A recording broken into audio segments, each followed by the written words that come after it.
The Tailor of Gloucester. In the time of swords and periwigs, and full-skirted coats with flowered lappets, when gentlemen wore ruffles and gold-laced waistcoats of paduasoy and taffeta, there lived a tailor in Gloucester. He sat in the window of a little shop in Westgate Street, cross-legged on a table, from morning till dark. All day long, while the light lasted, he sewed and snippeted, piecing out his satin and pompadour and lutestring. Stuffs had strange names, and were very expensive in the days of the Tailor of Gloucester. But although he sewed fine silk for his neighbours, he himself was very, very poor. A little old man in spectacles, with a pinched face, old crooked fingers, and a suit of threadbare clothes. He cut his coats without waste, according to his embroidered cloth. They were very small ends and snippets that lay about upon the table. 2 narrow breadths for naught, except waistcoats for mice, said the tailor. One bitter cold day near Christmas time, the tailor began to make a coat of cherry-coloured corded silk, embroidered with pansies and roses, and a cream-coloured satin waistcoat, trimmed with gauze and green worsted chenille, for the Mayor of Gloucester. The tailor worked and worked, and he talked to himself. He measured the silk, and he turned it round and round, and trimmed it into shape with his shears. And the table was all littered with cherry-coloured snippets. No breadth at all, and cut on the cross. It is no breadth at all. Tippets for mice, and ribbons for mobs. For mice, said the Tailor of Gloucester. When the snowflakes came down against the small leaded window panes, and shut out the light, the tailor had done his day's work. All the silk and satin lay cut out upon the table. There were 12 pieces for the coat, and 4 pieces for the waistcoat, and there were pocket flaps and cuffs and buttons all in order. For the lining of the coat there was a fine yellow taffeta, and for the buttonholes of the waistcoat there was cherry-coloured twist. And everything was ready to sew together in the morning, all measured and sufficient, except that there was wanting just one single skein of cherry-coloured twisted silk. The tailor came out of his shop at dark, for he did not sleep there at nights. He fastened the window and locked the door, and took away the key. No one lived there at night but little brown mice, and they run in and out without any keys. For behind the wooden wainscots of the old houses in Gloucester there are little mouse staircases and secret trap-doors, and the mice run from house to house through those long narrow passages. They can run all over the town without going out into the streets. But the tailor came out of his shop and shuffled home through the snow. He lived quite near by in College Court, next the doorway to College Green, and although it was not a big house, the tailor was so poor he only rented the kitchen. He lived alone with his cat. It was called Simpkin. Now all day long, while the tailor was out at work, Simpkin kept house by himself, and he also was fond of the mice, although he gave them no satin for coats. "Meow," said the cat when the tailor opened the door. "Meow." The tailor replied, "Simpkin, we shall make our fortune, but I am worn to a ravelling. Take this groat, which is our last 4pence, and Simpkin, take a china pipkin. Buy a penn'orth of bread, a penn'orth of milk, and a penn'orth of sausages, and oh, Simpkin, with the last penny of our 4pence, buy me 1 penneth of cherry-coloured silk. But do not lose the last penny of the 4pence, Simpkin, or I am undone and worn to a thread paper, for I have no more twist." Then Simpkin again said, "Meow," and took the groat and the pipkin and went out into the dark. The tailor was very tired and beginning to be ill.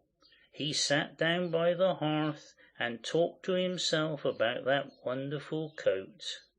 "I shall make my fortune, to be cut by us. The Mayor of Gloucester is to be married on Christmas Day in the morning, and he hath ordered a coat and an embroidered waistcoat to be lined with yellow taffeta, and the taffeta sufficeth.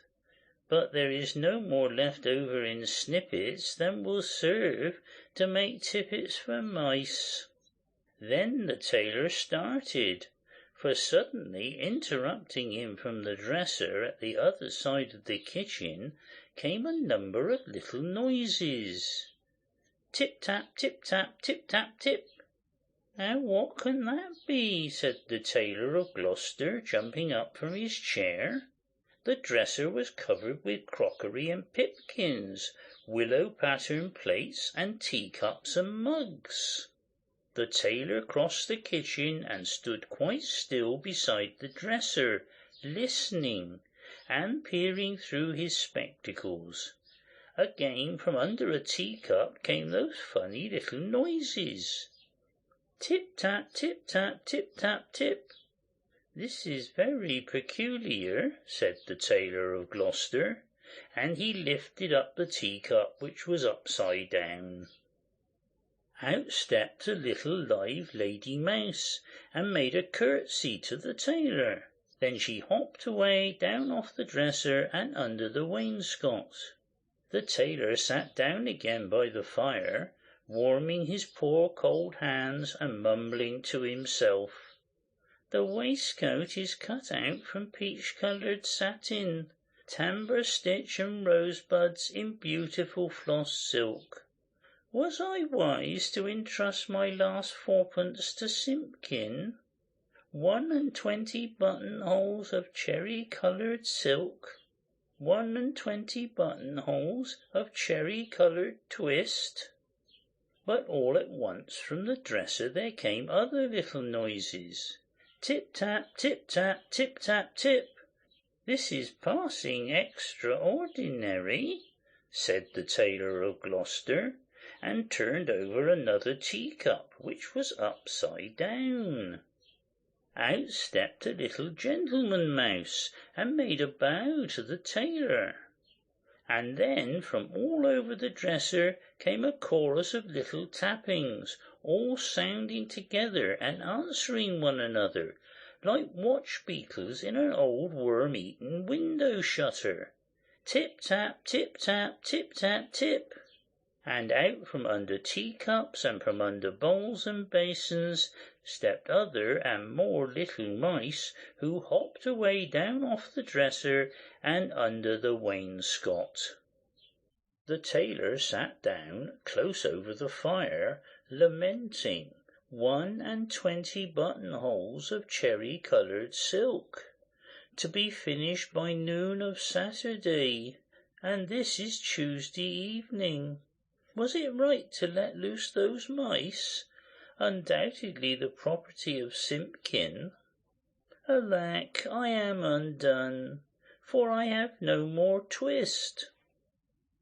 The little mice came out again and listened to the tailor. They took notice of the pattern of that wonderful coat. They whispered to one another about the taffeta lining and about little mouse tippets. And then, all at once, they all ran away together down the passage behind the wainscot, squeaking and calling to one another as they ran from house to house. And not one mouse was left in the tailor's kitchen when Simpkin came back with the pipkin of milk. Simpkin opened the door and bounced in. with an angry grrr meow, like a cat that is vexed, for he hated the snow, and there was snow in his ears and snow in his collar at the back of his neck. He put down the loaf and the sausages upon the dresser and sniffed. "Simpkin," said the tailor, "where is my twist?" But Simpkin set down the pipkin of milk upon the dresser and looked suspiciously at the teacups. He wanted his supper of a little fat mouse. "Simpkin," said the tailor, "where is my twist?" But Simpkin hid a little parcel privately in the teapot, and spit and growled at the tailor, and if Simpkin had been able to talk he would have asked, "Where is my mouse?" "Alack, I am undone," said the Tailor of Gloucester, and went sadly to bed.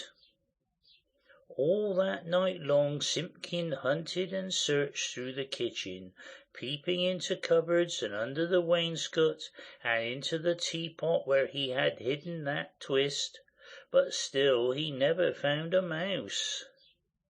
Whenever the tailor muttered and talked in his sleep, Simpkin said, "Meow grash," and made strange horrible noises, as cats do at night. For the poor old tailor was very ill with a fever, tossing and turning in his four-post bed, and still in his dreams he mumbled, "No more twist, no more twist." All that day he was ill, and the next day, and the next, and what should become of the cherry-coloured coat? In the tailor's shop in Westgate Street the embroidered silk and satin lay cut out upon the table, 21 buttonholes, and who should come to sew them when the window was barred and the door was fast locked? But that does not hinder the little brown mice. They run in and out without any keys through all the old houses of Gloucester. Out of doors the market folk went trudging through the snow to buy their geese and turkeys, and to bake their Christmas pies, but there would be no Christmas dinner for Simpkin and the poor old Tailor of Gloucester. The tailor lay ill for 3 days and nights, and then it was Christmas Eve, and very late at night.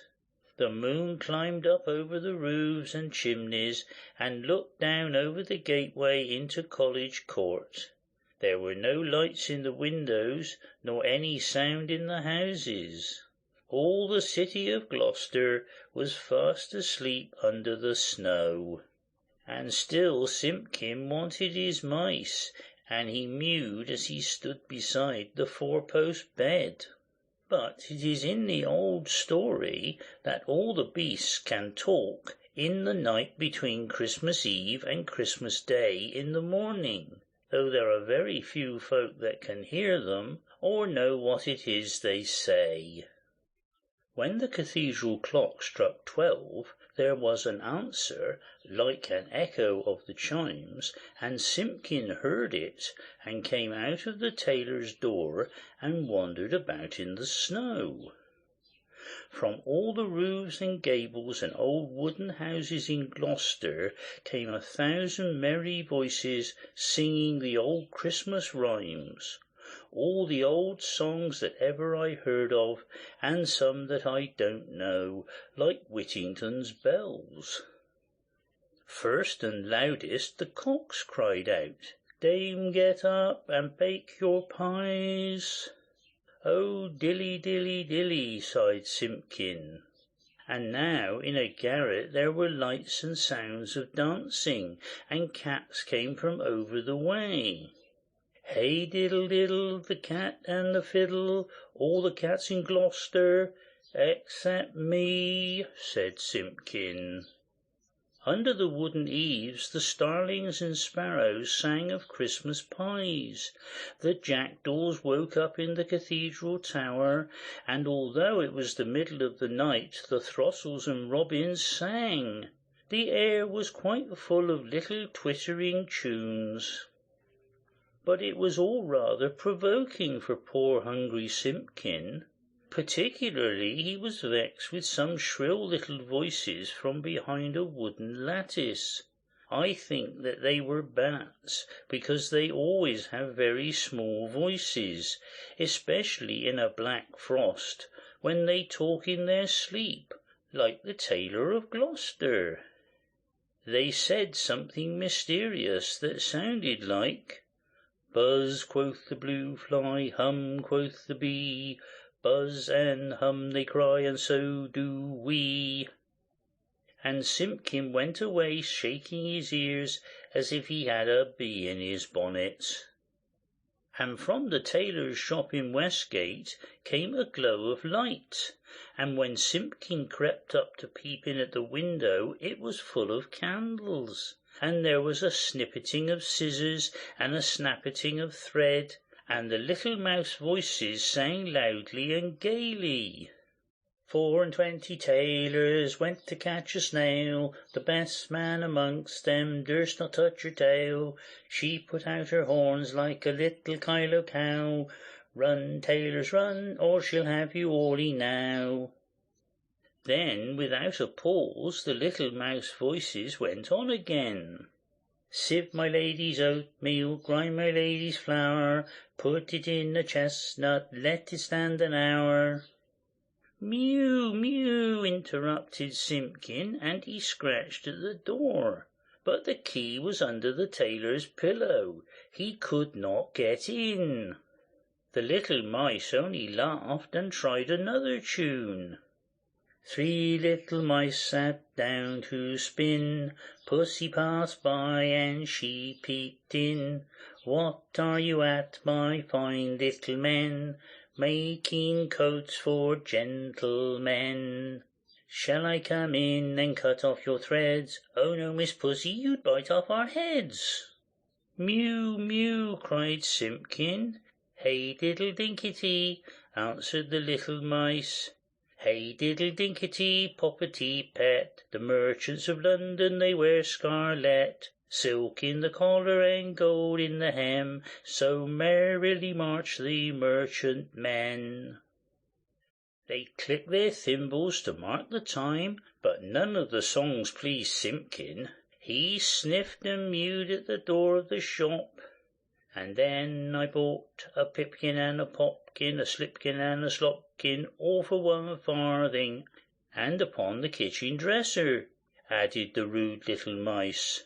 Mew, scratch, scratch, scuffled Simpkin on the window-sill, while the little mice inside sprang to their feet and all began to shout at once in little twittering voices, "No more twist, no more twist, no more twist." And they barred up the window shutters and shut out Simpkin.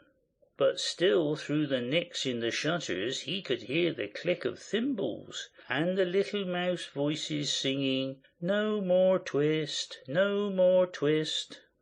Simpkin came away from the shop and went home, considering in his mind. He found the poor old tailor without fever, sleeping peacefully. Then Simpkin went on tiptoe and took a little parcel of silk out of the teapot and looked at it in the moonlight, and he felt quite ashamed of his badness compared with those good little mice. When the tailor awoke in the morning, the first thing which he saw upon the patchwork quilt was a skein of cherry-coloured twisted silk, and beside his bed stood a repentant Simpkin. "Alack, I am worn to a ravelling," said the Tailor of Gloucester, "but I have my twist." The sun was shining on the snow when the tailor got up and dressed and came out into the street with Simpkin running before him.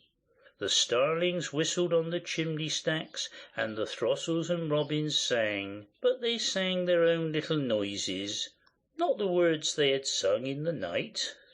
"Alack," said the tailor, "I have my twist, but no more strength nor time than will serve to make me one single buttonhole, for this is Christmas Day in the morning. The Mayor of Gloucester shall be married by noon, and where is his cherry-coloured coat?"